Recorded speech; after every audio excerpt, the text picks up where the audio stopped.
اختصار ہو پیش نظر نماز پڑھو، طلب ہو دل میں زیادہ تو آؤ مجلس میں۔ تضاد نہیں۔ لوگ کہتے ہیں، لوگ فقیہ ہیں، کہتے ہیں جی مجلس کی قضا نہیں ہے، نماز کی قضا ہے۔ لوگ باتیں کرتے ہیں،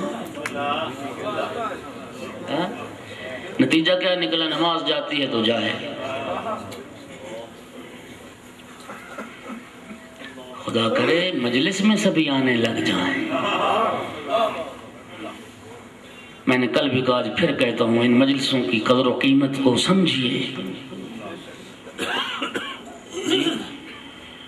اور یہ فکر کنڈم ہونی چاہیے اور کنڈم کرنا چاہیے اس فکر کو۔ امام بارگاہ میں اور رضا خانے میں جانے کی کیا ضرورت ہے؟ گھر میں سیڑھی لگا کے دیکھ لیں اور گھر میں بیٹھ کے مجلس سن لیں۔ راہ کربلا کو اختیار کرتا ہے اور بم دھماکوں سے ڈرتا ہے۔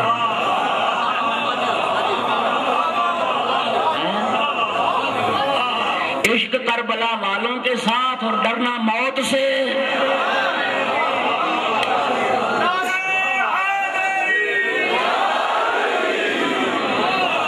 علی سے محبت کا دم بھرنا اور اپنی موت سے ڈرنا۔ تمہیں کس نے کہا کہ یہ راہ اہل بیت پھولوں کی سیج ہے؟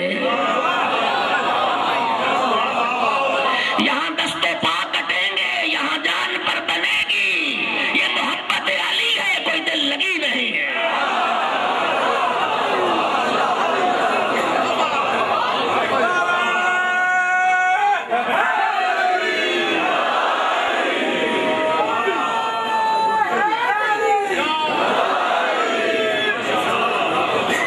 یہاں دست و پا کٹیں گے،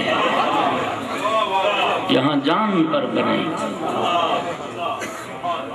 اللہ اکبر، اللہ اکبر۔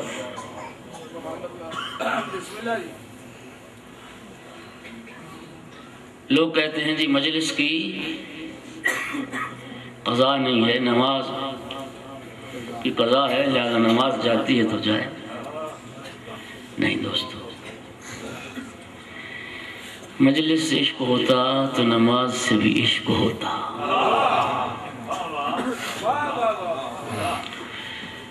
میرے دوستو، میرے محترم سامعین، میں کہتا ہوں کہ تم مجلس حسین اور نماز کی بات کرتے ہو۔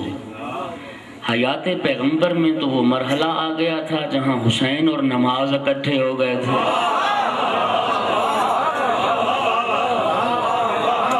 آیا یا نہیں آیا؟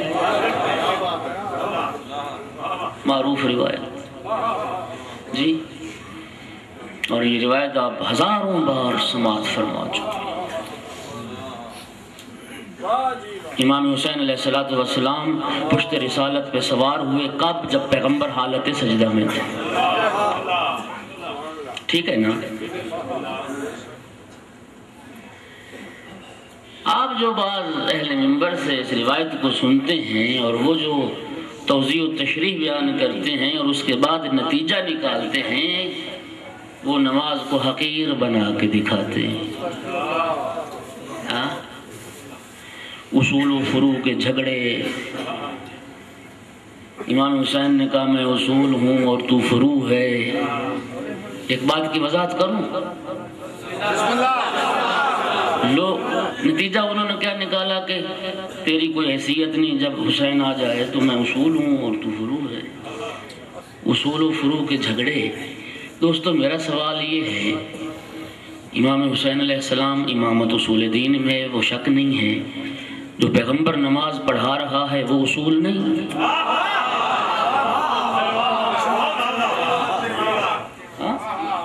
جو پیغمبر نماز پڑھ رہے ہیں وہ رحمت دو عالم جو حالت سجدہ میں ہے، کہ نبوت اصول دین میں نہیں؟ مجھے بتائیے کبھی پیغمبر نے نماز چھوڑی؟ کبھی کسی امام نے نماز چھوڑی؟ تو پھر انصاف کیجئے، جب اصول فروع کا پابند نظر آئے،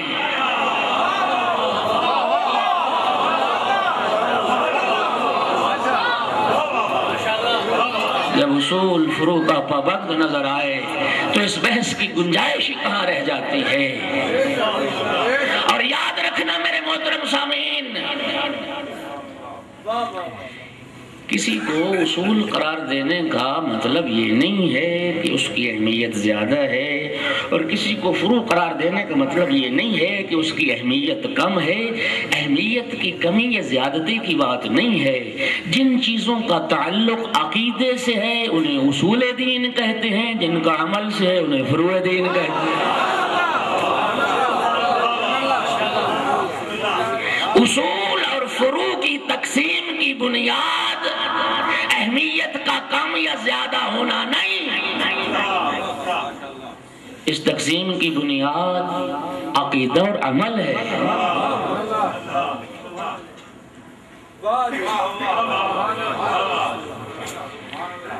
جو لوگ نتیجہ نکالتے ہیں وہ آپ کے اذہان عالیہ میں محفوظ ہے۔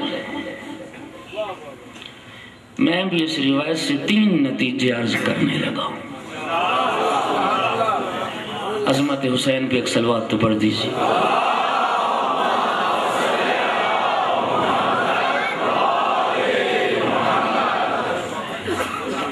تین نتیجے میرے دوستو۔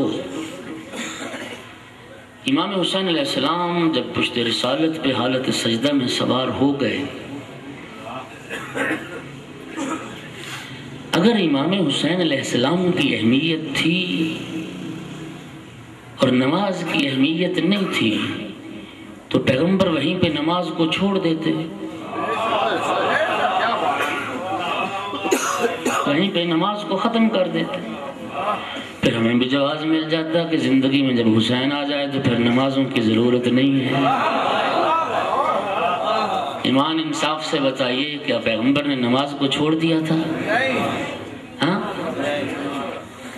ذکر سجدہ کو لمبا کیا ہے، تسبیح کو بار بار پڑھا ہے جی۔ ذکر سجدہ لمبا کرنا دلیل ہے کہ نماز بھی چھوڑنا نہیں چاہتے۔ اور دوسرا اگر نماز کی اہمیت تھی اور امام حسین علیہ السلام کی کوئی اہمیت نہیں تھی تو امام کو پشت سے اتار دیتے۔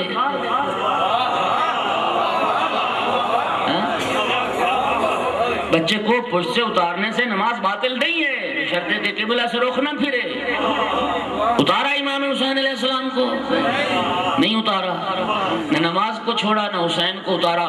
پہلا نتیجہ اس روایت کا عرض کرنے لگا ہوں دوستو، پیغمبر نے اپنے عمل اور کردار سے بتایا، یاد رکھو نماز کی خاطر حسین کو نہیں چھوڑا جا سکتا، حسین کی خاطر نماز کو نہیں چھوڑا جا سکتا۔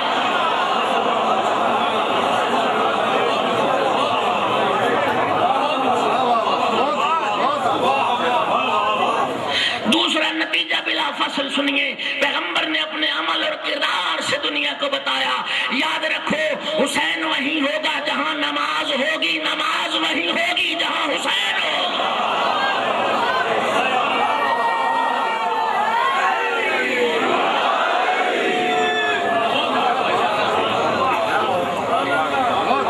اور تیسرا نتیجہ،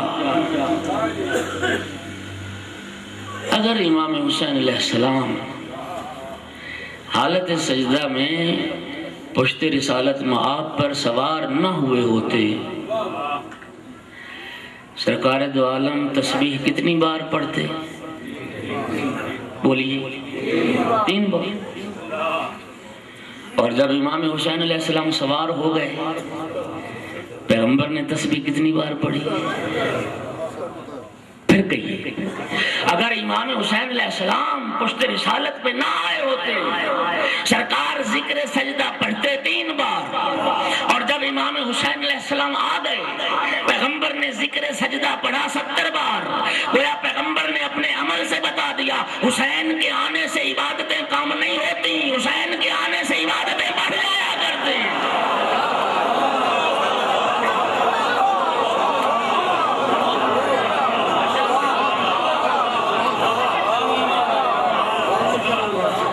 حسین کے آنے سے عبادتیں کم نہیں ہوتی، حسین کے آنے سے عبادتیں بڑھ جایا کرتی ہیں۔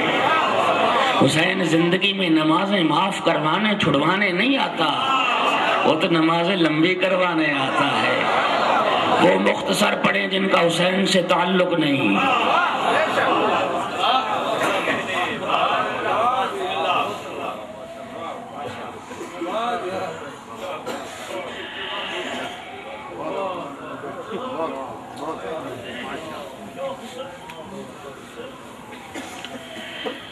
مولا امیر المومنین نے رحمت دو عالم سے پوچھا، یا رسول اللہ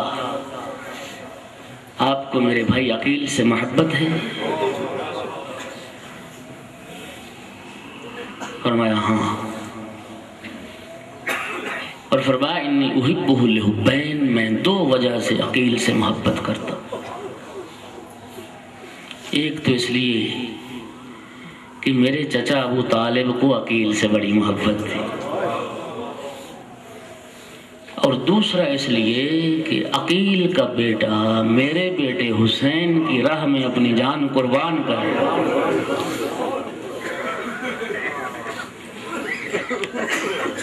الحمدللہ متوجہ ہو گئے۔ میں سفیر حسین کا ذکر کرنا چاہتا ہوں، جن کی عظمت کے لیے سید الشہداء کے یہ جملے کافی تھے۔ اہل کوفہ کو لکھا، یا اہل الکوفہ انی باعث الیکم اخی وابن عمی وثقتی من اہل بیتی۔ اہل کوفہ میں تمہاری طرف اپنے بھائی کو بھیج رہا ہوں، اپنے ابن عم کو بھیج رہا ہوں، اور اس کو بھیج رہا ہوں جس پر سارے اہل بیت کو بڑا اعتماد ہے۔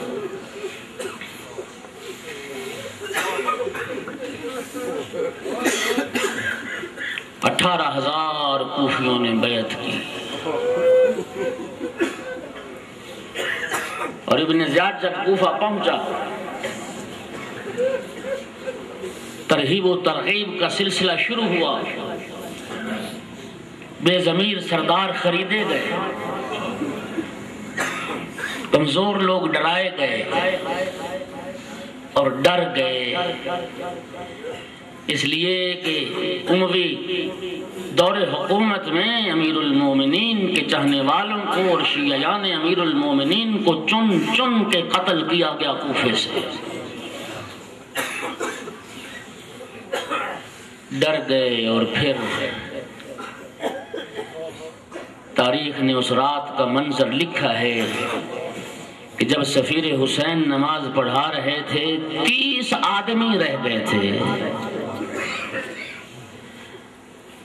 اور جب نماز عشاء ختم ہوئی ہے 10 افراد رہ گئے، اور جب دروازے سے نکلے کوئی نہ تھا سفیر حسین کا۔